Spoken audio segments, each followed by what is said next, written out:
March 4, 1980, Keflavik Air Station, Iceland, for 12 hours. A low Atlantic squall dragged itself over the Icelandic peninsula, spreading sheets of freezing rain across the runways and clinging to every exposed surface with a thin, metallic glaze.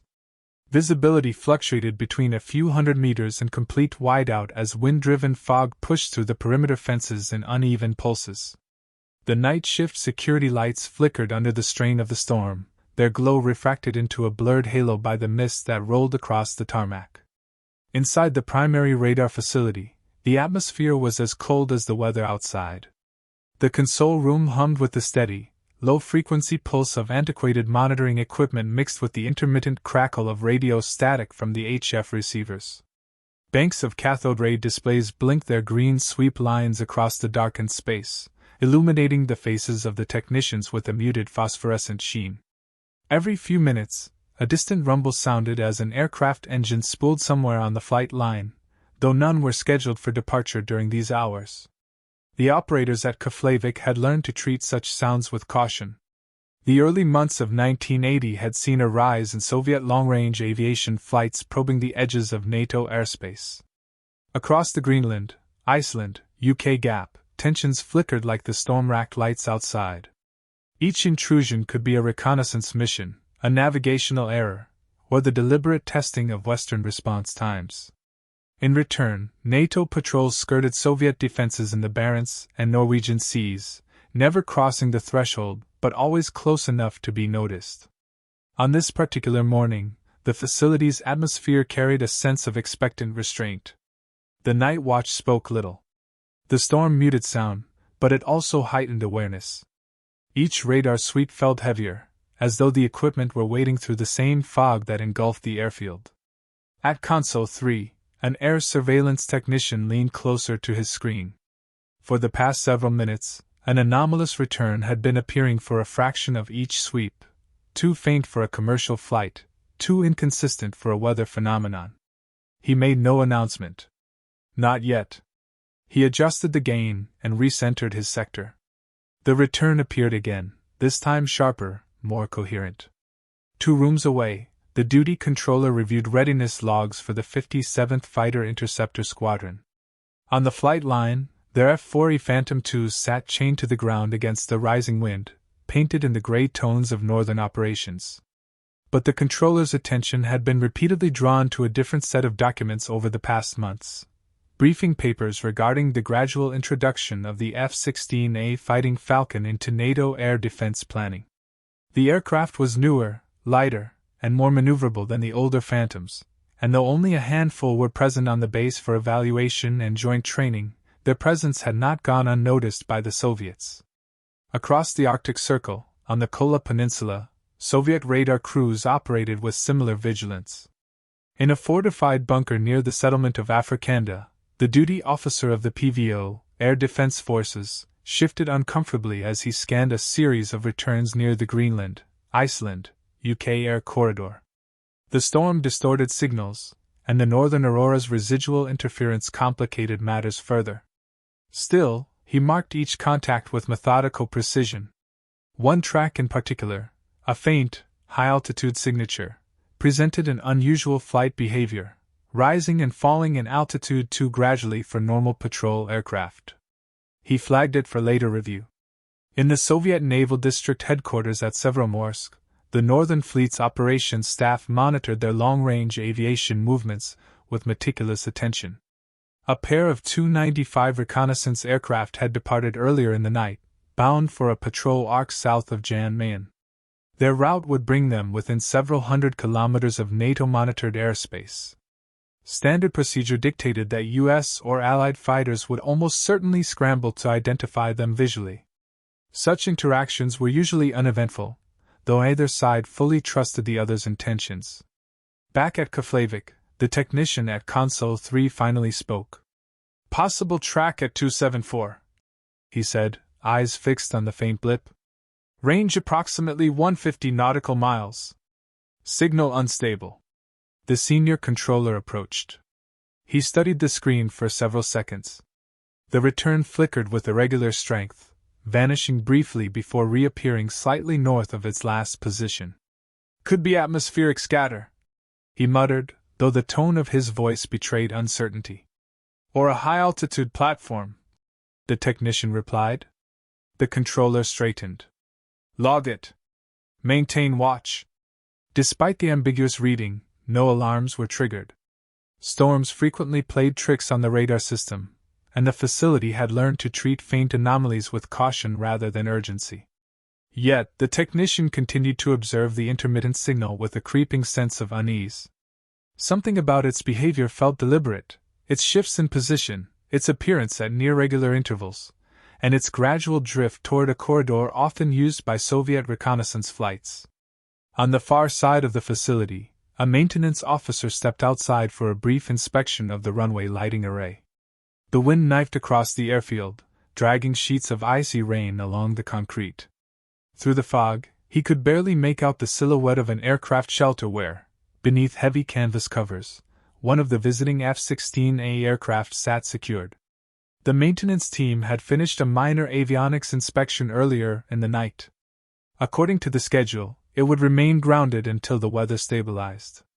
He turned back toward the building just as a distant, low-frequency tremor passed through the airfield, a vibration that seemed out of sync with the storm's rhythm.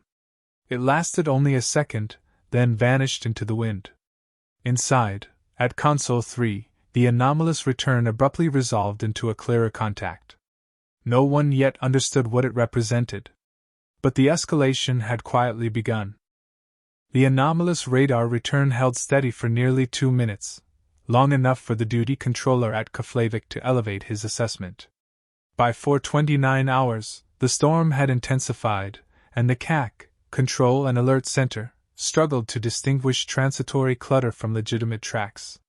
Yet the new signal displayed a consistency that weather echoes seldom possessed. It moved northeast at an estimated 420 knots, holding a flight path just outside the boundary of NATO airspace. The controller initiated the next step in the chain of command.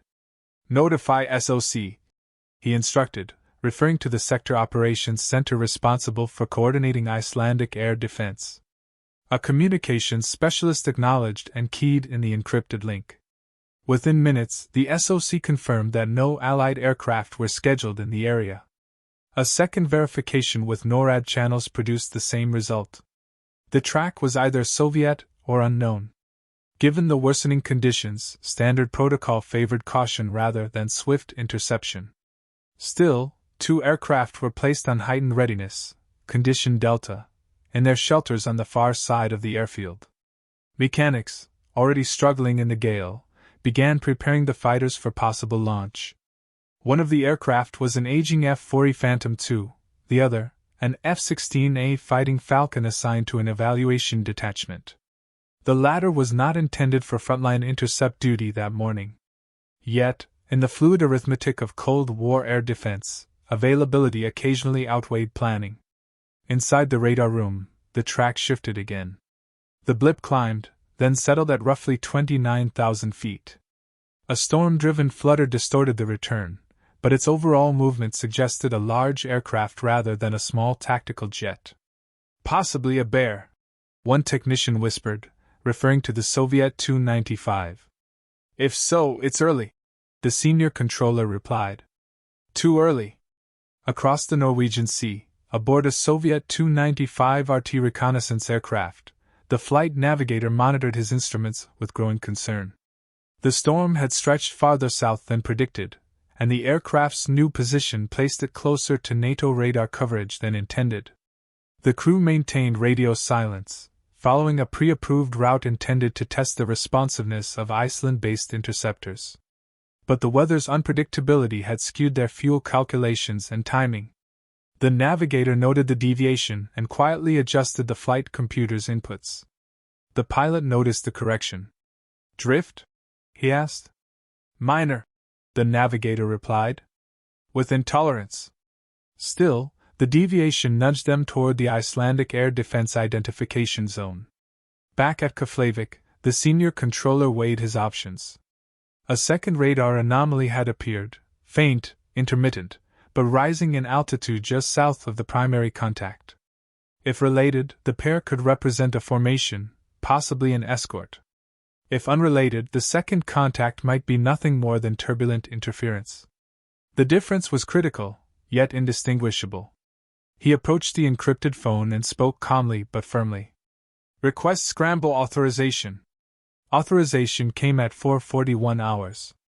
The crew chief at Shelter 6 received the call and signaled his ground crew. The F-4E was brought online first, its engines coughing against the wind before stabilizing into a high-pitched growl. The F-16A, though not the preferred choice under such conditions, was prepared as a secondary interceptor. Its pilot, Captain David R. Matthews, had been asleep for barely an hour when the alert klaxon sounded. He donned his flight gear in silence and made his way across the slick tarmac, each step buffeted by wind-driven spray. Inside the Soviet radar bunker at Africanda, the duty officer watched a pair of new returns creep across the edge of his display. Their speed and trajectory suggested fighter aircraft moving to intercept.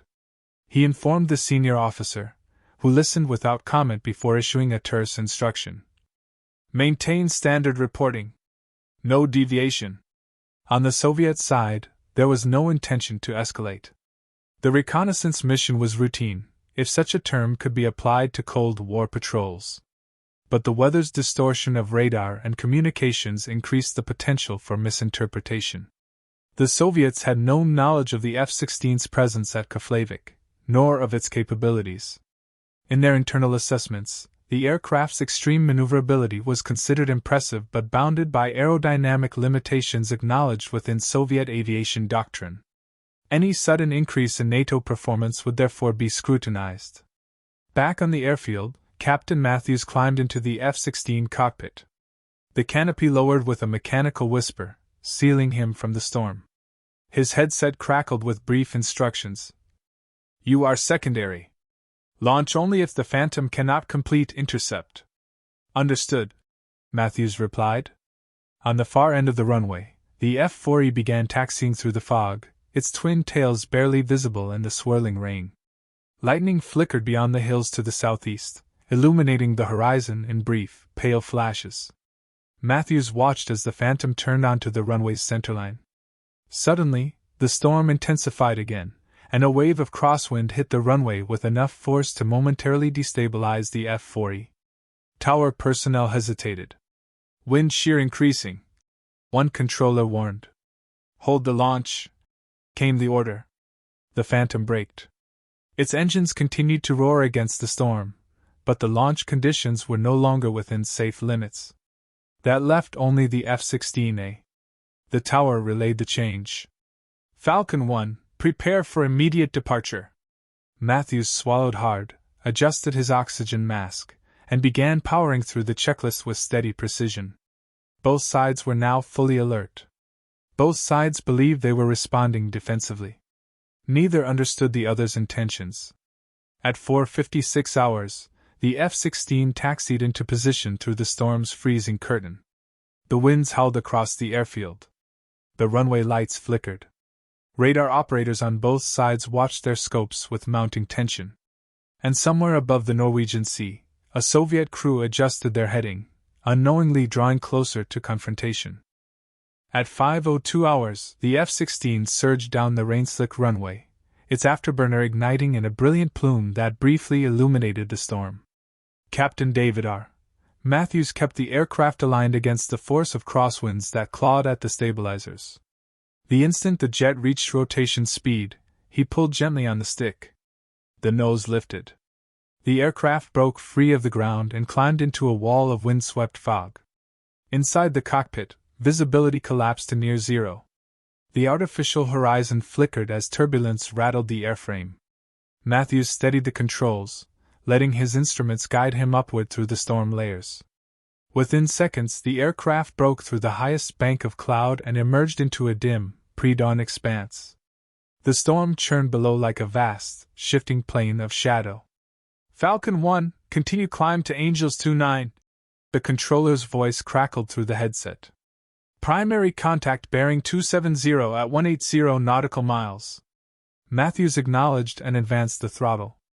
The F-16 climbed smoothly, gaining altitude rapidly in the cold upper air. The world below was lost beneath the storm's rolling mass, but above, the sky settled into a muted, star-punctured clarity. He stabilized at 29,000 feet and oriented toward the unknown contact. Far to the east, the Soviet Tu-95 crew continued their patrol, unaware that their deviation had triggered a more complex series of events than usual.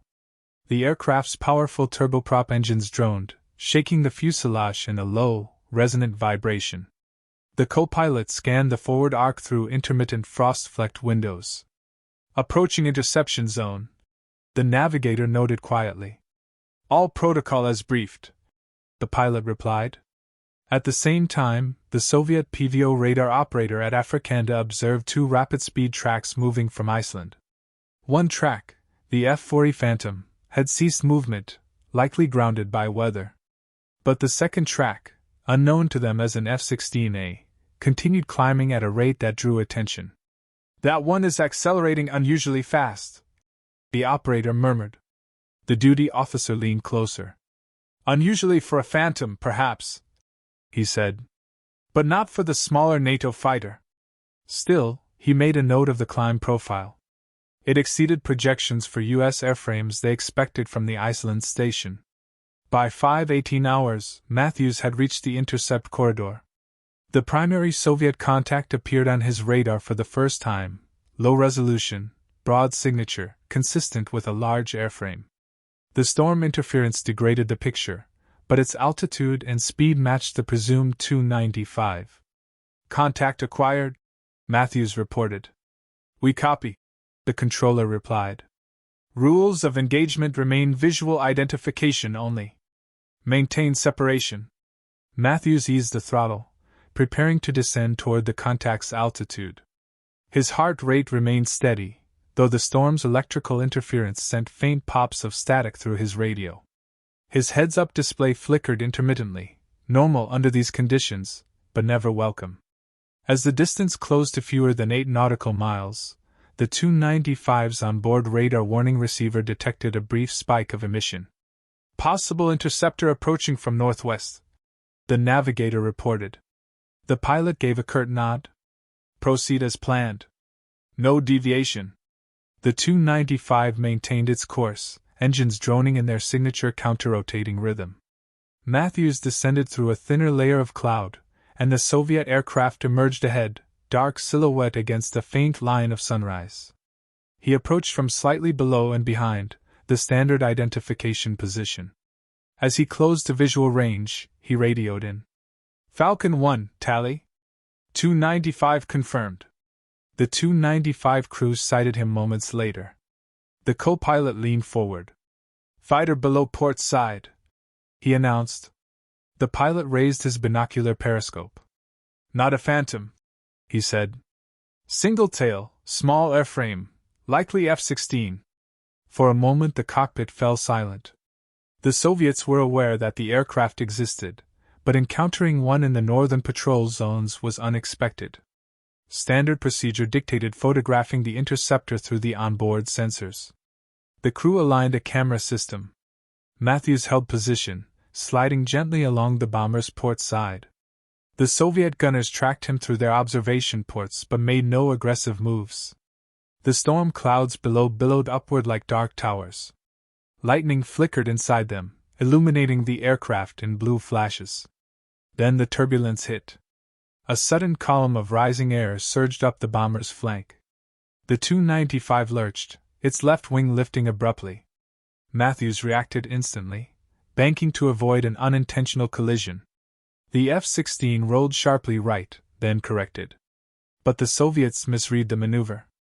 Inside the Tu-95, the pilot stiffened. "He's maneuvering aggressively," the navigator warned. "Maintain course," the pilot replied, though tension crept into his voice. The rising air struck again, this time stronger. The Tu-95 dropped several meters in an instant, then stabilized. Matthews compensated, rolling left, then climbing to avoid the propeller wash and the turbulent shear zones around the bomber. For a brief moment, both aircraft flew through a chaotic band of atmospheric instability, wind shear, frost crystals, and electrical discharge. Then Matthews made the move. To regain stable position, he executed a high-angle pitch correction combined with a tight, controlled roll, an abrupt maneuver that pushed the F-16 upward, then flipped it into a lateral offset before settling back at the bomber's wing line. The aircraft moved as if pivoting around an invisible hinge. Inside the Tu-95, the shock was immediate. One crewman later recalled, "The fighter turned in a way we believed impossible. No aircraft of its type should be able to change angle and axis at such speed. It defied our calculations." The maneuver lasted only seconds, but to the Soviet crew, it suggested an agility far beyond known NATO limits. Their internal doctrine held that such a move would induce structural stress too severe for sustained flight. Yet the F-16 leveled effortlessly beside them. The pilot of the Tu-95 took a steadying breath. "Document that," he ordered. Storm clouds rolled beneath them, lightning illuminating the F-16's silhouette. The encounter had stabilized, but both sides sensed the situation could shift again with the slightest misinterpretation. By 5:31 hours, the confrontation had reached a tenuous equilibrium. The F-16 maintained a disciplined offset position on the Tu-95's port side, its navigation lights faint in the dim Arctic morning. The Soviet crew, still shaken by the maneuver they had witnessed, continued their patrol without deviation. For nearly 12 minutes the two aircraft flew in uneasy parallel, separated by less than 100 meters of air and decades of political distrust. At 5:43 hours, Keflavik Control issued the order for disengagement. "Falcon 1, you are cleared to withdraw. Soviet aircraft maintaining course. No further action required." Captain Matthews acknowledged, eased his throttle forward, and climbed gradually away from the bomber's flight path. As he pulled ahead, the Tu-95 crew watched the small fighter ascend through a vertical profile that reinforced their earlier impression: high thrust, high responsiveness, and airborne maneuvering beyond their projections. Within minutes, the F-16 had disappeared into layered cloud, leaving the Soviets alone above the turbulent sea. The Tu-95 completed its patrol arc before returning to base at Olynya Air Base on the Kola Peninsula. The crew filed a preliminary report shortly after landing. Its contents, now partially declassified, detailed the event with a mixture of technical observation and quiet disbelief. One section reads, "The interceptor, presumably US F-16 type, executed a pitch roll correction at an angle exceeding our aerodynamic data for a light fighter at the observed speed. Structural stress limits appear inconsistent with known Western specifications. Further investigation recommended." The Soviet Air Defense Forces circulated the report through several internal departments, sparking debate among aviation analysts. Some dismissed the observation as atmospheric distortion or misinterpretation under stress.